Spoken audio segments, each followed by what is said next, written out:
Welcome back, everyone, to We Need to Talk Now, presented by AT&T. And look, you know me, I love Twitter, I love to tweet, and I be active on the timeline. But this segment is not about me, luckily, or my tweets. This is about our fans and their hottest WNBA takes. And we got a few that are very sizzling, and some may strike more of a nerve or a chord than others. So we're going to run through them all, and then I'm going to ask you two which one really got that fire burning inside of you. So let's run through them. First up, we have Caitlin Clark and Paige Bueckers need to do a one-on-one to settle everything, to be honest. Ooh, talk about blockbuster television. All right, what else do we have here? Um, Alicia Gray and Aaliyah Boston should be considered for MVP along with Fee. All right, all right, all right, all right. I think the LA Sparks are an under the radar powerhouse. Okay. And what do we have here? Shakira Austin and Lexi Hull should be front runners for most improved player. And we actually have a soundbite that goes with this one. So let's play that.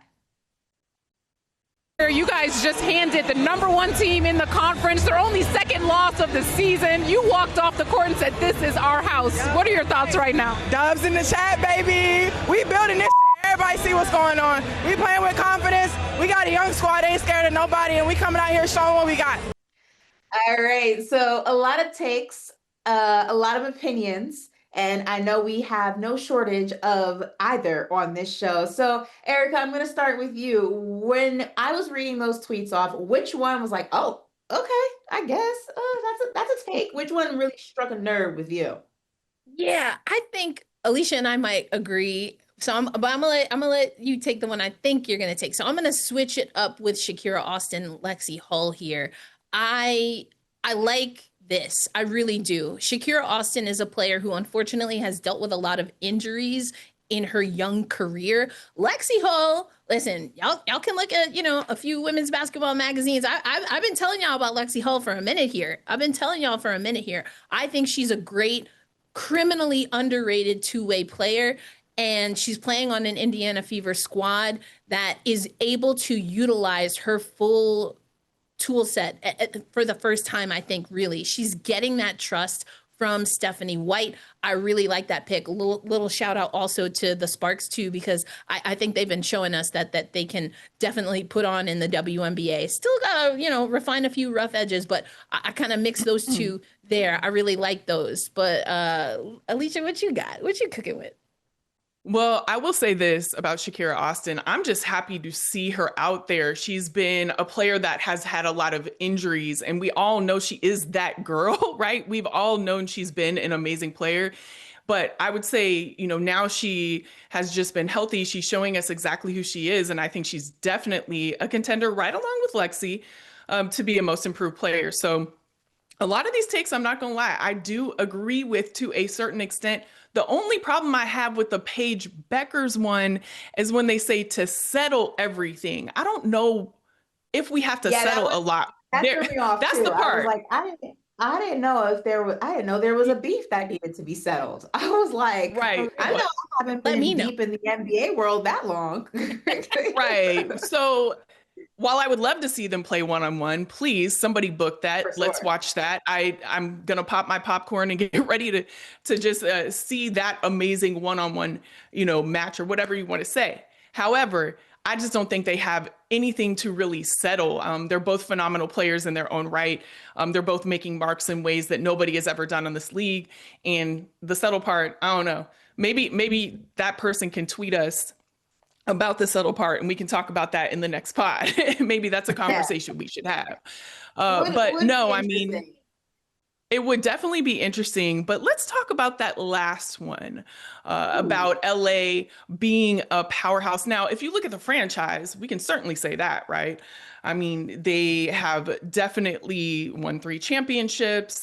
They qualified for the playoffs 20 out of 24 of the season. So yes, like franchise, but looking at the players that they have now, if we're talking about this season, I don't know if that's a true statement. I think that in seasons to come, you're going to have Cameron Brink back. People are definitely getting into the system of the new coach. I mean, there's things that are happening, things that are brewing. I can see what even Kelsey Plum has talked about, what she sees for the team. I can see it. But this season, I don't know if I'm necessarily going to call them a powerhouse all the way. I think that's I mean, pretty strong. I definitely think that is fair. I'm curious before we wrap up, I'm interested on your thoughts, both of your thoughts on about Gray and Boston being in MVP conversations with Fee. Erica, I'm surprised you didn't go with that one. That's what I thought you was gonna go there, Alicia, to be honest, because we already talked about Alicia. I thought you was gonna go there. I'm with it. Alicia Gray has been balling out even since last season.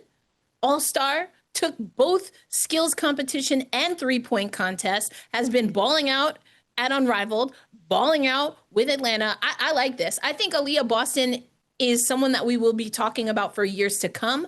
I'm not sure with the field right now that I raise her to the top. There's some amazing performances happening right now, but I could get with Allisha Gray for real.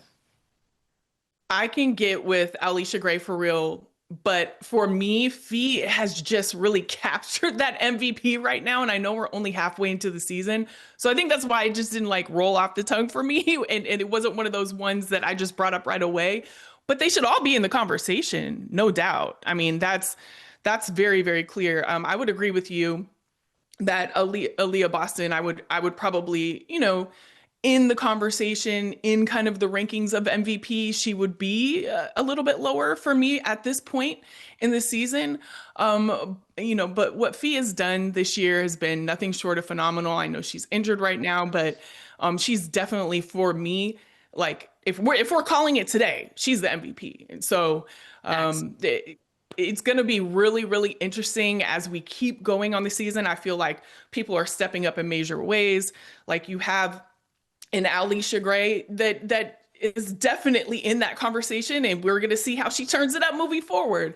But right now, Fee has it on a lock for me.